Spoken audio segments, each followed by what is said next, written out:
하나님의 은혜가 여러분들 가운데 함께 하시기를 주님의 이름으로 축원합니다.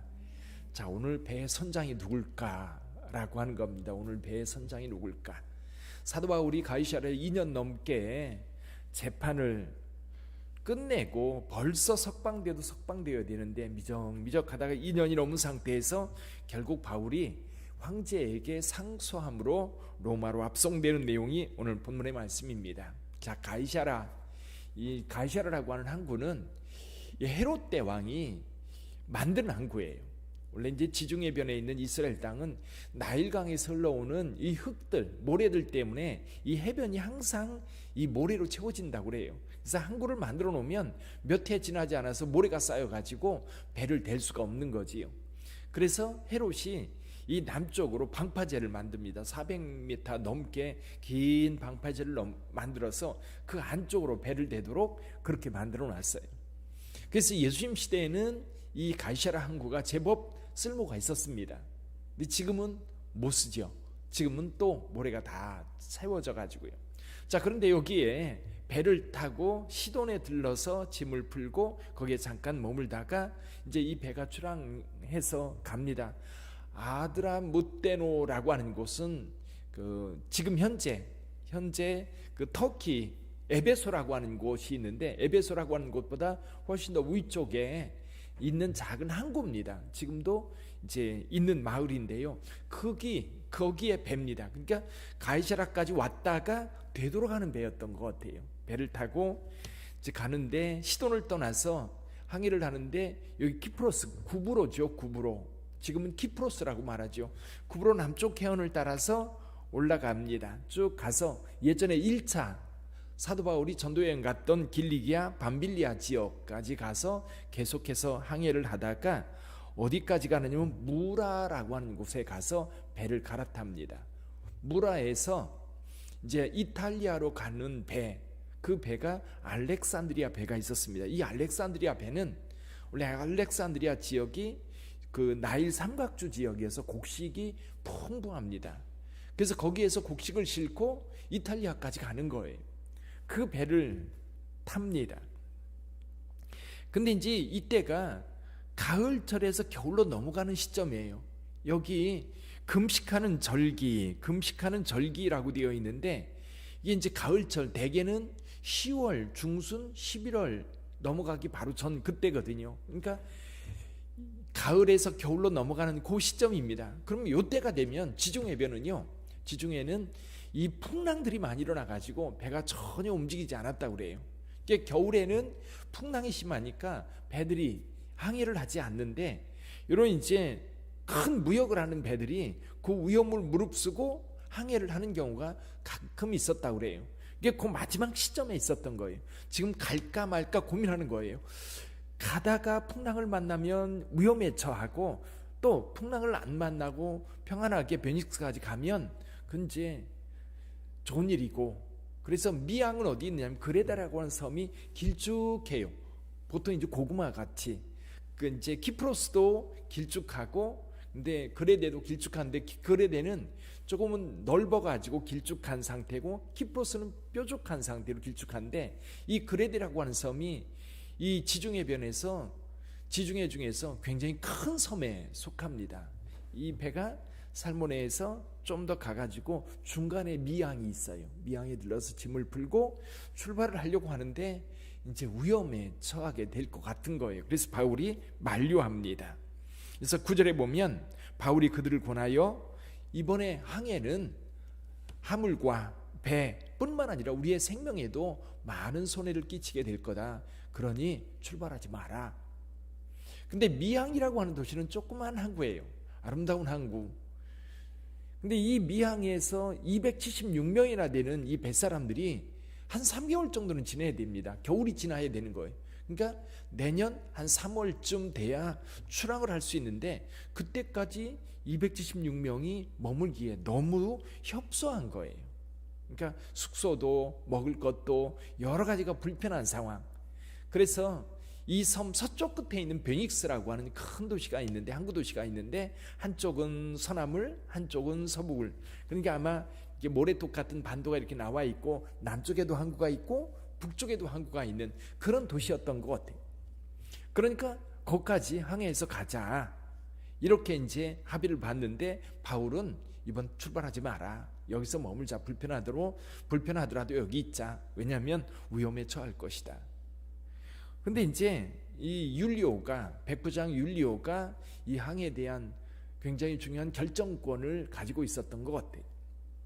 근데 선주와 선장, 이 사람들은 평생 배를 몰고 다니는 사람들이기 때문에 이번 무사히 갈 수 있을 거라고, 베닉스까지는 갈 수 있을 거라고 생각을 한 거예요.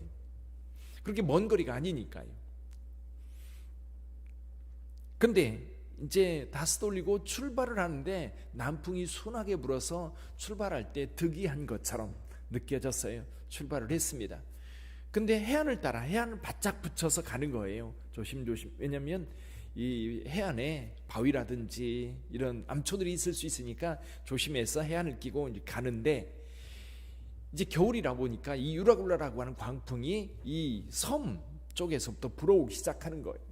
북쪽 편에서 불어오는데 이 불어오는 바람을 이 배가 감당하지 못하는 거예요.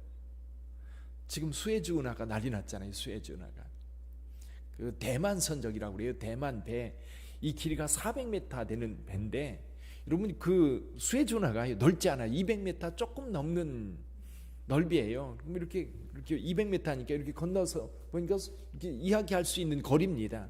근데 거기에 이제 배가 이제 지나다니는데, 이 400m 되는 배가 바람이 불어가지고 여기에 끼인 거예요. 이렇게 바람에 돌려져가 끼었는데, 오늘 아침 뉴스에도 이 배가 그 한 수주일 걸릴 것 같다고 그래요.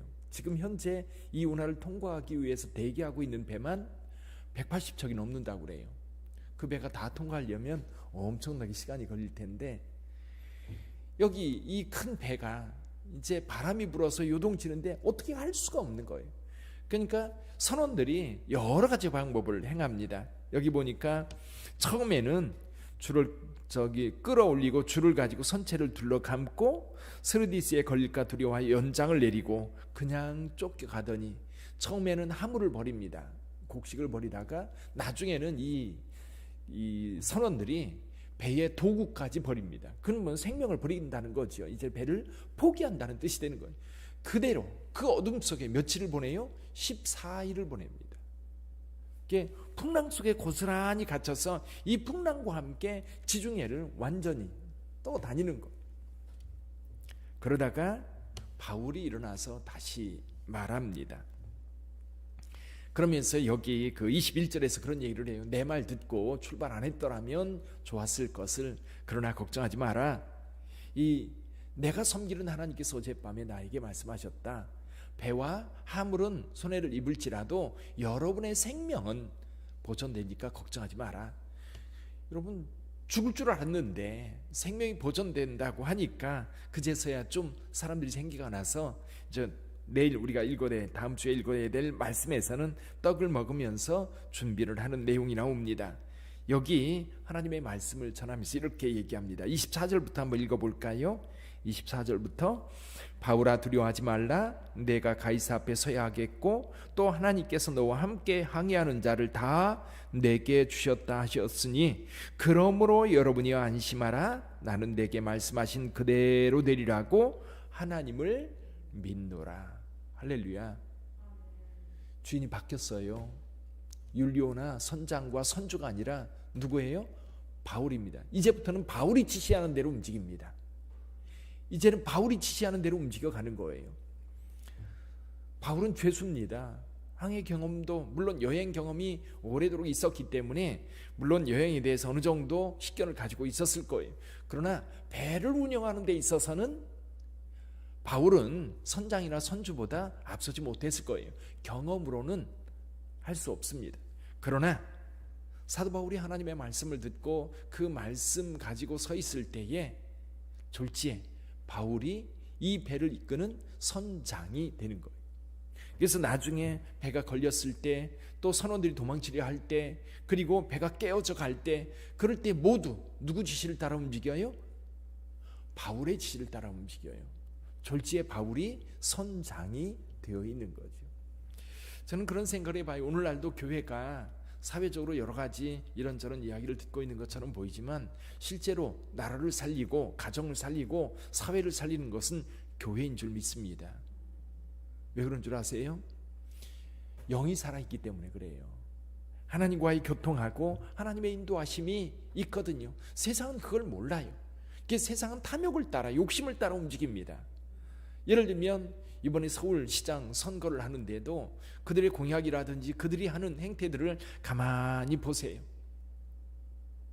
욕심과 욕망 따라서 움직여가지 선을 위해서 움직이지 않아요.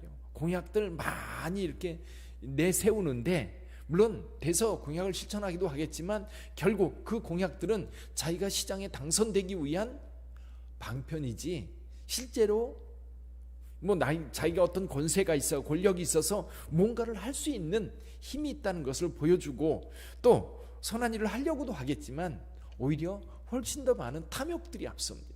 이게 결국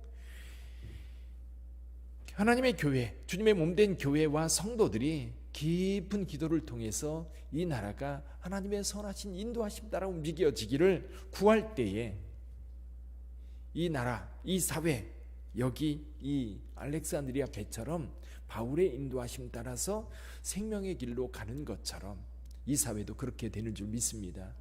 여러분 기도하세요. 나라와 민족을 위해서 기도하고 여러분의 가정을 위해서 기도하고 사회를 위해서 기도하고 이 사회가 경제적으로는 풍요로워졌어요. 분명히 경제적으로는 풍요로워졌는데 사람들의 정신이라든지 영혼이라든지 영적인 문제라든지 이런 데는 점점 더 타락하고 점점 더 어둠 속으로 빠져들어가고 있는 거예요. 거기는 구원의 여망이 없습니다. 빛 가운데 나와야 되거든요. 예수 그리스도의 빛 가운데 설 때에 거기에 구원의 진리가 있고 그곳을 통해서 하나님의 나라가 이루어지고 하나님 나라에 이룰 수 있는 것. 우리 빛된 교회와 성도들은 이 땅에 진정한 빛이 되고 이 땅이 어둠 속에서 빛 가운데로 나올 수 있도록 빛의 역할을 잘 감당해야 될 줄 믿습니다. 기도합니다.